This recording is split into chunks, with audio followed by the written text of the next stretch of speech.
आज जो हमारी आवाजें आप तक पहुंच रही है वो किसके कारण? विद्युत के कारण। किसके कारण? बड़ी बड़ी मशीनें जो बनती है, बड़ी बड़ी फैक्ट्रियां जो काम करती है, किसके कारण? पहले हमारे जीवन की 3 मूलभूत आवश्यकता थी, रोटी, कपड़ा, मकान।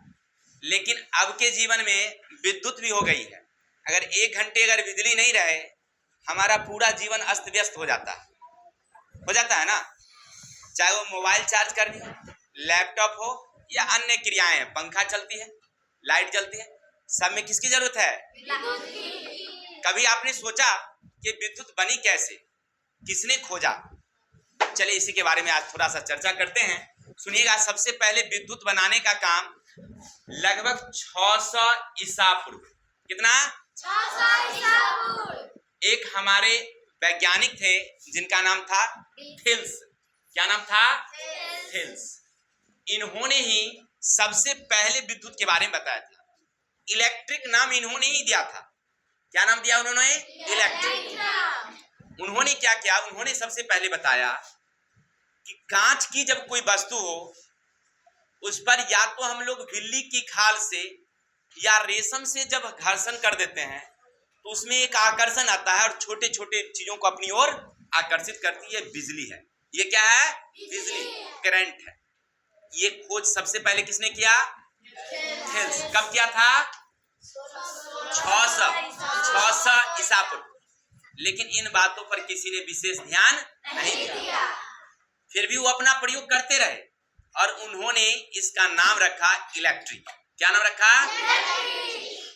चलिए, लेकिन सबसे ज्यादा श्रेय मिलता है इलेक्ट्रिक के खोज के बारे में बेंजामिन फ्रैंकलिन, जो अमेरिका के थे। कहां के थे? अमेरिका के। इनका जन्म 17 जनवरी 1706 ईस्वी।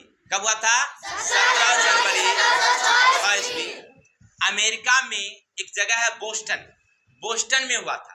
इनके परिवार एक व्यापारिक परिवार थे जिनके यहाँ मोमबत्तियां बना करती थी। इनके पिता की 2 पत्नियां थी और कुल 17 बच्चे थे, जिनमें 15 नंबर पर बेंजामिन फ्रैंकलिन कितने नंबर पर थे? 15 नंबर पर। ठीक है। परिवार बहुत गरीबी से गुजर रही थी, क्योंकि इतने बच्चे तो गरीबी तो होंगे ही, तो गरीबी से गुजर रही थी। अब इनकी 2 साल की ही पढ़ाई हुई, 2 साल पढ़े, इसके बाद इनको पढ़ने में कठिनाइयां आने लगी, तो अपने भाई के साथ, क्योंकि 15 नंबर पर थे, 3 से और बड़े भाई होंगे, वो लोग काम कर रहे होंगे, तो उनके कामों में ही हाथ बटाना शुरू कर दिए। ठीक है।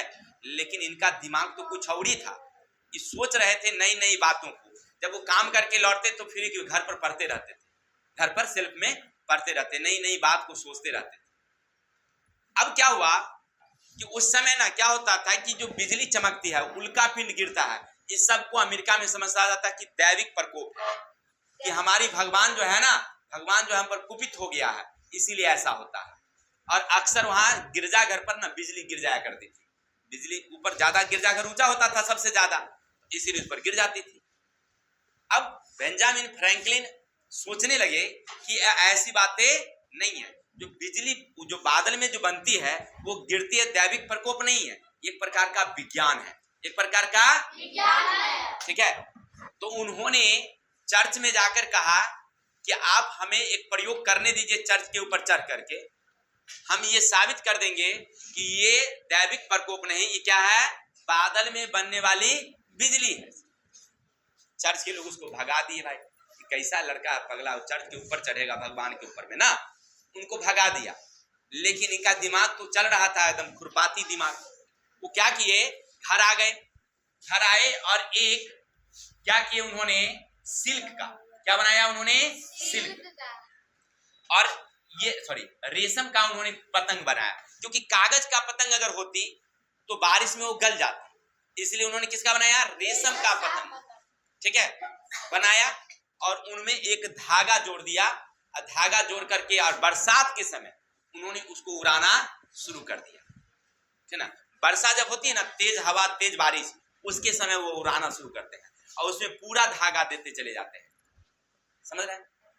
जब धागा काफी दूर चली जाती है, काफी ऊंचाई जाने लगती है, तो उसके बगल में एक चाबी जो धातु की बनी हुई थी, चाबी समझते रहे ना, ताला खोलने वाला, उसको धागा में क्या करते हैं, यहाँ पर लटका देते हैं, लटका दिए। अब यहां से वो एक विद्युत रोधी पदार्थों को पकड़ लेते हैं, क्योंकि वो जानते थे कि हो सकता है कि अगर बादल में करंट है और करंट जब आएगी तो हमको भी लग सकता है, नहीं लग सकता है, क्योंकि बहुत सारे लोग करंट से मर जाते हैं बिजली के करक से, तो हम भी कुछ हो सकता है, इसीलिए क्या किए, यहाँ से विद्युत रोधी पदार्थ को लगा दिए। क्लियर। अब आगे चलते हैं। नीचे एक प्लास्टिक की सीट बिछा दिए जिस पर वो खड़े थे, ठीक है, क्योंकि प्लास्टिक में करंट नहीं जाती है, और ऊपर ये अपने खुद खड़े हो गए, समझ रहे हैं, और ये छांव में खड़े हुए, बारिश में भीग नहीं रहे थे। और जब पतंग काफी ऊंचाई गई, काफी ऊंचाई जब चली गई, बादल के पास चली गई, अब ये क्या करते हैं, हाथ को ले जाते हैं अपने पास, कहाँ, चाबी के पास, तो उन्हें झटका महसूस होता है। क्या महसूस होता है, झटका महसूस होता है, तो ये कहते हैं कि ये क्या, हमारी बिजली है, यही करंट है। चलिए, बेंजामिन फ्रैंकलिन ने इतनी बातें खोज कर दी कि बादल में जो घर्षण है, बादल में जो करक है, वो क्या है, एक प्रकार का बिजली है। चलिए, इतना तक तो हो गया था, लेकिन बिजली अभी बनी नहीं थी, ये तो बादल में बिजली था, हमारी धरती पर बना कहाँ। लेकिन सबसे पहले हमारे एक वैज्ञानिक थे जिनका नाम था अलेक्जेंड्रो वोल्टा। क्या नाम था, उन्होंने एक बैटरी खोज कर दिया, बैटरी, और एक प्लेट में उन्होंने ऋण ध्रुव और धन ध्रुव डाल करके बल्ब को जला दिया, ठीक है, तो वहां तक तो ठीक थी। अलेक्जेंड्रो वोल्टा ने सबसे पहले बैटरी खोज किया, लेकिन सबसे ज्यादा जो आज आप करंट देख रहे हैं ये वाली, ये किसने खोज किया, इसका नाम है थॉमस। क्या नाम है उनका, थॉमस साहब ने ही सबसे पहले ये विद्युत की खोज की। उन्होंने कहा, उन्होंने बताया कि अगर तांबे की कोई तार हो, तांबे की कोई तार, और उसके बगल से अगर चुंबक को घिसा जाए तो बिजली पैदा होती है, और उन्होंने प्रयोग करके दिखाया, और आज हम लोगों को बिजली मिल रही है। लेकिन सबसे ज्यादा श्रेय किनको जाता है, बिजली का खोज बेंजामिन फ्रैंकलिन। कब खोज हुआ था, याद रखिएगा, 1752 में। विद्युत का खोज कब हुआ, इनका जन्म कब हुआ था, 1706, लेकिन प्रयोग कब किए ये, 1752। आप लोग समझ गए कि बिजली का खोज सबसे पहले किसने किया, बेंजामिन फ्रैंकलिन, क्योंकि उनके प्रयोग पर ही सब आधारित था। अच्छा, एक और बात बताइए, एक होता है खोज और एक होता है आविष्कार। ये आविष्कार और खोज में क्या अंतर है? देखिए, जो प्रकृति में पहले से मौजूद है और उसकी जानकारी हमें नई बात मिलती है, तो उसको कहते हैं हम लोग खोज, तब उसको कहते हैं। लेकिन जो चीज हमारे जानकारी से बाहर थी और हमने कुछ नया ऐसा किया जो प्रकृति में पहले से मौजूद नहीं था, उसको कहते हैं आविष्कार। समझ रहे ना। तो बिजली तो पहले से थी, क्योंकि करक होती थी, उसको नया एक एक्सपीरियंस अनुभव हुआ हमको, तो उसको कहते हैं हम लोग खोज। तब खोज समझ गए। चलिए, तो आज के लिए इतनी ही, कल मिलते हैं नेक्स्ट वीडियो के साथ, तब तक के लिए जय हिंद।